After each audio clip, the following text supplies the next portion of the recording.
Hello and welcome to What the F*** Just Happened Today, your essential guide to the daily shock and awe in national politics. I'm Joe Amditis. Let's get to it.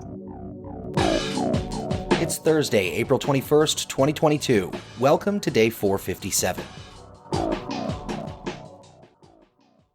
Biden announced another $800 million in military resources for Ukraine, calling it an unmistakable message to Putin that he will never succeed in dominating and occupying all of Ukraine.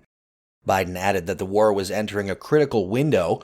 The package, which includes heavy artillery and tactical drones, brings the total U.S. support to over $2 billion since the war started 8 weeks ago. Biden also said the U.S. will no longer allow Russian-affiliated ships to enter American ports. Back in the U.S., the Justice Department appealed a federal court ruling that struck down the mask requirement for passengers on public transit after the CDC said the mandate was necessary to curb the spread of the virus and protect public health. The decision came 2 days after U.S. District Court Judge Catherine Kimball Mizell ordered an injunction against the mandate, saying the definition of masks as a form of sanitation were not within the agency's authority to require that people wear them. Moving on, Kevin McCarthy and Mitch McConnell, days after the January 6th attack on the Capitol, told associates that they believed Trump was responsible for inciting the riot. McCarthy reportedly planned to tell Trump to resign, but ultimately backed off, fearing retribution from Trump and his supporters.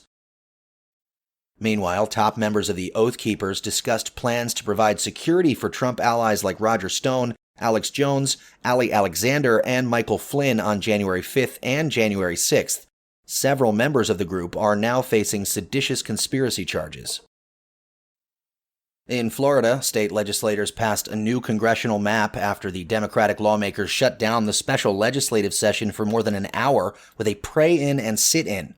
The new map eliminates a black-heavy congressional district and gives Republicans a chance to capture 4 new congressional seats. The Florida House also revoked Disney World's special tax district in retaliation for Disney, which criticized the Parents' Rights in Education legislation, which prohibits discussions about gender-related issues in public schools up to 3rd grade. Revoking the tax status would also eliminate the 25,000-acre Reedy Creek Improvement District that Walt Disney World uses to operate as its own municipality, along with 5 others. And finally, the U.S. Supreme Court ruled that Congress can continue to exclude residents of Puerto Rico from a federal disability insurance program. The case involves the supplemental security income that is available to people living in the 50 states who are older than 65 and are blind or disabled, but it does not apply to those in Puerto Rico or other U.S. territories. That's all for now. You can find the links and sources for all of these stories on the main website. And as always, visit whatthefjusthappenedtoday.com for the latest news and headlines. Until next time, I'm Joe Amditis.